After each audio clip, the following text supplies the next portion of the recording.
Hello, my beautiful souls. This is Julie with Into Heartspace, and we're here looking at the energy surrounding you for mid-January 2017.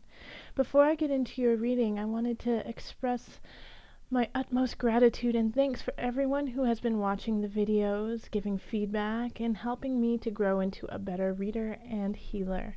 Thank you. And also to remember that we are all part of the collective. We are all part of a higher energy, all part of an infinite universe.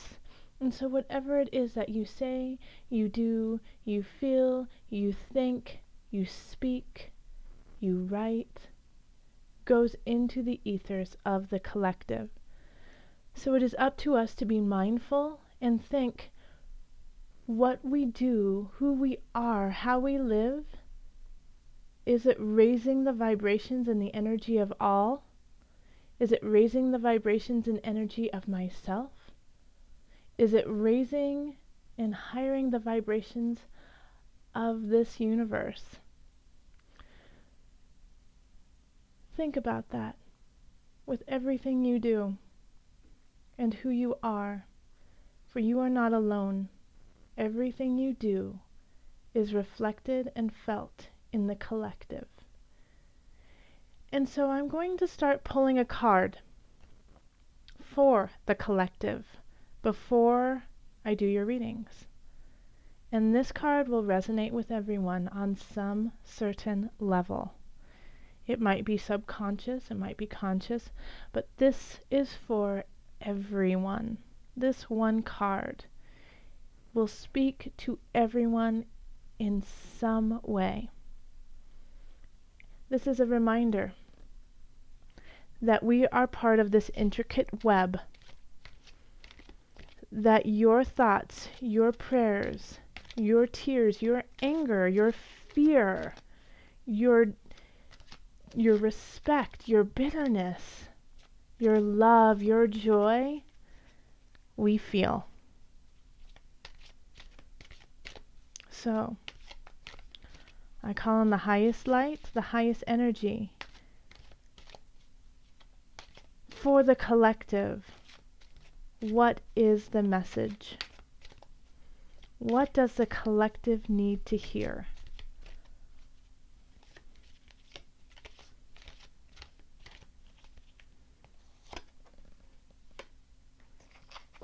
Third eye chakra. Let me read it to you. It is safe for you to see the energy of love in all of its forms, such as angels, auras, and visions. So love is all around. Open that third eye. Open it. Rub right in between where your third eye would be. It is open. Let it be open so that you can see the true joy, energy, spirit of all around you. And even in the anger and the spite and the vitriol, it is still there. There is still a level of love and high energy there. And vice versa. Even in all love, even in the purest of love, there is a sweet darkness. There is, without darkness, we could not have the light, and vice versa. It is neither good nor bad. We are better, we are bigger, we are more than just good and bad. There is no such thing. And it is safe. It is safe for us as a collective to tap into that energy, that unconditional love that we all have, and in so many different forms. And you can look in and see my angel, and I can see yours. I can look into your aura and see the rainbow of light. And I can look into my third eye and see the vision of something bigger and stronger and full of light for all. It's okay, my collective. You can open that up now. Let's get into your reading. Hello, Aries. This is Julie with Into Heartspace. And we're here looking at the energy surrounding you for the remainder of January 2017. So Aries, what energies do we have surrounding you for the remainder of January 2017? Calling the highest of light, the highest of energy to guide us. What messages? Okay. So that's your reading right there.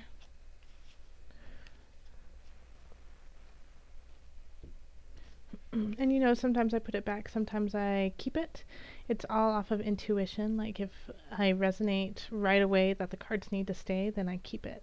Also with this deck, I don't do reversals. With the Prisma Vision deck, it is a deck that is consecutive. It connects to each other and tells a story. And my spirit guides, my intuition just say, read the cards upright.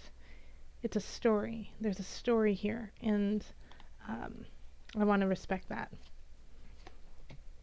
Okay. So the energy that's coming in is a page of chalices, and the page of chalices keeps showing up, which is so funny. So this is a message. This is a heartfelt message, honest, open, caring, looking for your, you know, in your best interest. And so this is what's coming in from the beginning of January is you know, something that has been told to you, that has been given to you, that lifts your heart, that lifts your vibration and helps you kind of see clearly, helps you see what's going on, Aries. You know, just touches you in a way that gives you that just boosts the fire that's already within you to keep going. And that's good, because we have the Ten of Swords that is overarching all of the cards, the remainder of January. So this is an end of a cycle, you know. I put that away pretty fast. Yeah, this is asking you to move on to the new, to let go of things that have happened in the past, to learn from them and to move on. The Ten of Swords is you know, kind of like, is often a death of some sort, you know, the letting go of something. It doesn't necessarily mean that somebody has died or you're going to die at all. It just means that something, it is done. It is finished. We're done with that. Now, whether or not you let go is up to you, of course, Aries. But I suggest you do, that you take everything that you need to from that situation. And it can be kind of brutal at times. It can feel overwhelming, daunting. But take the lessons from it so that you can start anew. It is done. It is done. And here we have in relationship, 9 of chalices. So, which is so interesting. I mean, look at the juxtaposition of these two cards here. We have, you know, the 10 of swords and then the 9 of chalices, Aries. So, you know, this is being content. This is being content in your relationship and relationships. And saying, you know, I really like where I'm going. I can see the future. It's also the wish card. It's wishing, you know, for even more, or wishing for a certain situation or a person. And you could, you know, when we have the 9 of chalices, it could definitely happen. So be careful what you wish for.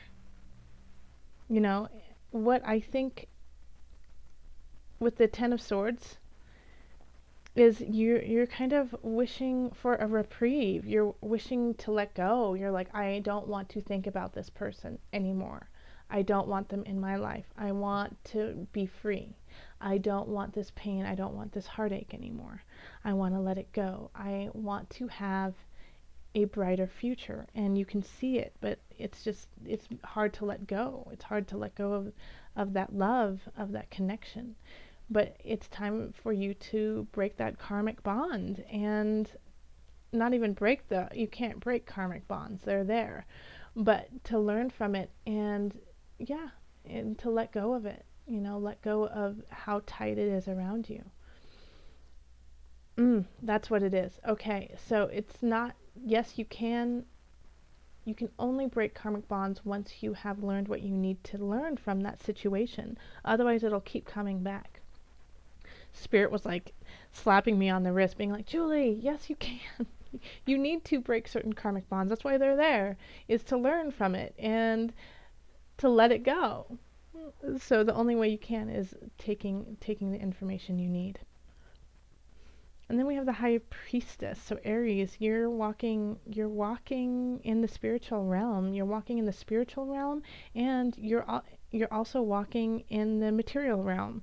You have the capacity to go in and out of it. And so this can be exhausting, but it's also invigorating for you. And the High Priestess is asking you to pay attention to the full moon this month.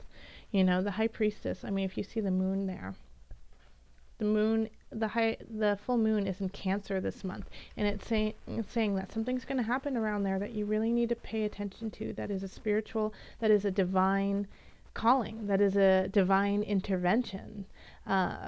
So pay attention, and it's going to affect what you do with your life, who you are in your life, what career path you're going to be going on. It's going to switch how you make your money, how you work. It's going to spark a creativity within you that could cultivate, that could manifest a whole different realm for you, that is combining the spiritual and the mental and the physical all in one, and you being able to go in and out of these different realms so clearly.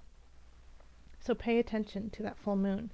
And the Empress, I think financially you're doing okay. You feel fertile. You feel abundant. It could be also that you are spending a lot of money on beautiful things too, but it looks like you have the money. If you don't, then, tap it down a little bit. But the Empress's beauty is invigorating, filling things with love and fertility. So, you could be making more money. You could be really abundant. But the thing is, the Spirit keeps reminding me to tell you that this will not come in until you let this go. The abundance will not come in if you are stuck in the Ten of Swords. So make sure that you wiggle yourself out of this huge bird and take those swords out so that you can see all of these wonderful things that are meant to happen. Like this, it's like you can't do any of this until you take care of this. And all these cards here are divine. This is divine. It's truly divine intervention. When you have the major arcana as like your major cards, universe is going to make things happen for you. And they're just waiting. They're just like twiddling their thumbs going, okay, are you ready, Aries? Are you ready to party with us? Because we're ready. But you need to do that one part first. In the mind, body, spirit connection, we have the Devil. Okay. So Spirit is saying, this beauty that is coming in, especially with this High Priestess, is that you are opening up pathways. You are opening up source.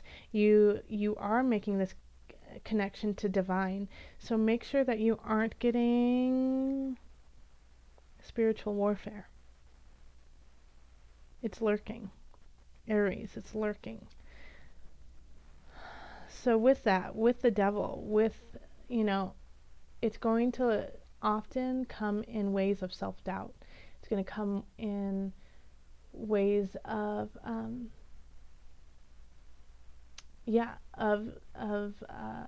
what's the word that I'm looking for you? Of doubt, of unclarity. You're not clear. You're not seeing the truth of you. So you're questioning yourself. You're questioning if what you're doing is true.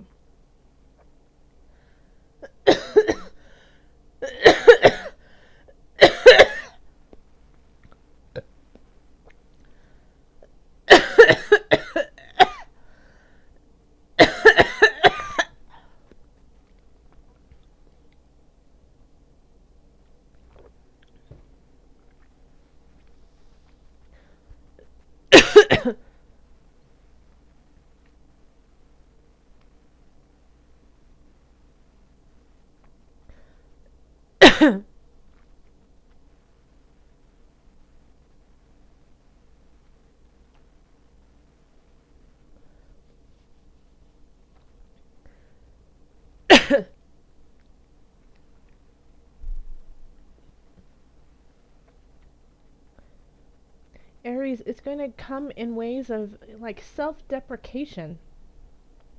Do not make fun of yourself. Yeah, because it's going to grow. It's going to grow this darkness within you. And it's not like you're going to be a bad person. And remember, I'm really trying hard not to say bad and good, because it's neither here nor there. It's anyways. But they're going to try to take away your power. They're going to try to take away your personal strength so that you can't rise to the high priestess and the empress. And this can be man or woman. That they, the spiritual warfare understands that you are able to manifest this month. You're able to create connections with people who are, strong and helpful and raise a higher vibration. And so instead of going after these people, it feels like, this self-darkness it's going to be like this depression. So if you have a huge bout of depression the end of January, go outside, make something beautiful, create art, write, look to the moon, sing to the moon, sing to the moon. There's actually a song that I think is called Sing to the Moon. And I can hear the melody, I can hear the violins in my, I'll have to look up who sings it. So, but Aries, for some reason, I feel like that's going to resonate with you. But stay strong within you. Deflect any anger, hostility that is directed towards you, in kind of like it's I don't know how to put the words into it, because it's just this feeling I'm getting of like the black goo that is seeping through you, and it's not you, it's somebody or some spirit energy that is actually trying to throw it onto you. So keep yourself clean, anoint yourself, keep your spirit pure. I hope that makes sense to you, Aries. Let me know, because it was just so, it was this feeling I got for you. Like slow moving black sap is the feeling that I got. Okay. So this is your spirit animal for the remainder of the month. It's rabbit. It symbolizes power, abundance, heroism, seasons, cycle of life. And all these resonate with your reading. Power, the devil, high priestess. Abundance, the empress. Heroism, letting go, 10 of swords, breaking free. Seasons, 9 of chalices, and the devil. Cycle of life, 10 of swords, the devil. So the rabbit, in the Chinese zodiac, the rabbit is considered power. It's a lunar creature with feminine energies whose outline can be seen in the face of the full moon. Oh, how interesting! Look at that, the full moon and then the rabbit.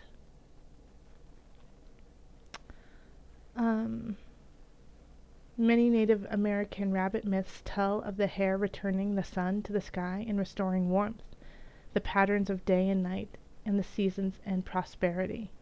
The rabbit in this painting is Kaltes, a moon goddess venerated by the Yurgit people of western Siberia. Although the goddess can assume many forms, the hare is sacred to her. So, my sacred, look at that, the empress, the rabbit combined together. And then look at the high priestess with the moon and the rabbit together. So this is perfect for you, Aries, yeah? Perfect.